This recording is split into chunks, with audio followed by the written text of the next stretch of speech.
আসসালামু আলাইকুম সবাইকে ট্রান্সপোর্ট টকারে স্বাগতম। আজকে আপনাদের জন্য নিয়ে আসলাম ছোট্ট একটা আপডেট লিটন ট্রাভেলসের। এর আগের ভিডিওতে আমি আপনাদেরকে দেখিয়েছি যে মোট 4 ইউনিট টাটা এলপিও 1616 মডেল বাসের কাজ চলমান ছিল। তার মধ্যে 2 ইউনিট বাসের যে কমপ্লিট রিভিউ আমি করেছিলাম, আপনারা দেখেছিলেন। তো আরো 2 ইউনিট বাস গ্যারেজে ছিল যেগুলোর কাজ তখনও শেষ হয়েছিল না। তো সেই দুটো বাস এখন একেবারেই কমপ্লিট বলা চলে। হয়তোবা আপনারা যখন ভিডিওটা দেখছেন ততক্ষণে হয়তোবা বাসটা বের হয়ে গিয়েছে গ্যারেজ থেকে। তো এই যে দেখতে পাচ্ছেন আর কি বাস দুইটার আউটলুকে কিছুটা চেঞ্জ আনা হয়েছে, অর্থাৎ পেইন্টটা একই রকম মনে হলেও এই যে গোল্ডেন পেইন্টটা দেখতে পাচ্ছেন, আগের বাসগুলোতে কিন্তু এটা সিলভার দেওয়া ছিল, তো এটা এখন গোল্ড কালারের দেওয়া হয়েছে। এইটাই মূলত চেঞ্জ বলা চলে এই 4টা বাসের মধ্যে।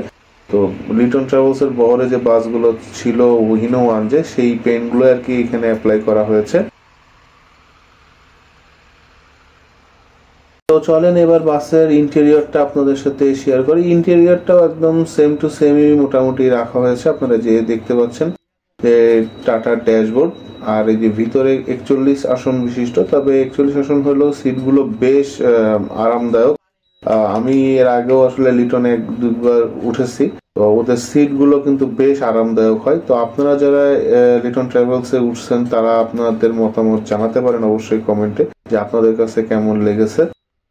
তো এই 2 ইউনিট বাস যুক্ত হওয়ার পরে লিটন ট্রাভেলসের বহরের সর্বমোট বাসের সংখ্যা দাঁড়ালো 87 ইউনিট। এর মধ্যে এই 4 ইউনিট টাটা, আর 2 ইউনিট হিনো ওয়ান যে নন এসি, আর 1 ইউনিট হিনো RM2 রয়েছে। আর বাকি সব বাসই আর কি 20 ইউনিট অশোক লেল্যান্ড। তো আপনারা যে ইন্টেরিয়রের কাজও দেখতে পাচ্ছেন, ইন্টেরিয়রের কাজ কিন্তু বরাবরের মতন খুবই সুন্দর হয়েছে। আর হ্যাঁ, যারা এখনো জানেন না তাদের জন্য বলে দিচ্ছি, এই বাসগুলোর কাজ করেছে যশোরের বি মোটরস বা বাংলাদেশ মোটরস। তো বি মোটরস এর কাজ এর আগেও আপনারা হয়তোবা দেখেছেন, তারা যথেষ্ট ভালো মানের কাজ এখন উপহার দিচ্ছে। তো এই আর কি ভিডিও, আশা করি ভিডিওটা ভালো লেগেছে। ভালো লাগলে অবশ্যই লাইক করবেন, কমেন্ট আপনাদের মতামত জানাতে পারেন। যারা ভিডিওটা ট্রান্সপোর্ট টকারের ফেসবুক পেজ থেকে দেখছেন তারা পেজটা ফলো দিয়ে রাখতে পারেন। আর হ্যাঁ, এখানে একটা কথা বলে রাখি, আপনারা যারা গ্যারেজের নিয়মিত আপডেট চান তারা অবশ্যই আমার পেজটা ফলো দিয়ে রাখবেন, কারণ চ্যানেলের থেকেও পেজে কিন্তু আপডেট বেশি দেওয়া হবে আগামীতে। তো আপনারা সেটা ফলো দিয়ে রাখলেই বুঝতে পারবেন। আর যারা এখনো ট্রান্সপোর্ট টকারের ইনস্টাগ্রামে ফলো করে না তারা ইনস্টাগ্রাম আইডিটাও ফলো দিয়ে রাখতে পারেন। আর যানবাহন সংক্রান্ত যে কোনো তথ্য দিয়ে আদান প্রদানের জন্য আমাদের গ্রুপ ওয়ার্ল্ড অফ ট্রান্সপোর্টে যোগ দিতে পারেন। তো আজকের মতন আল্লাহ হাফেজ।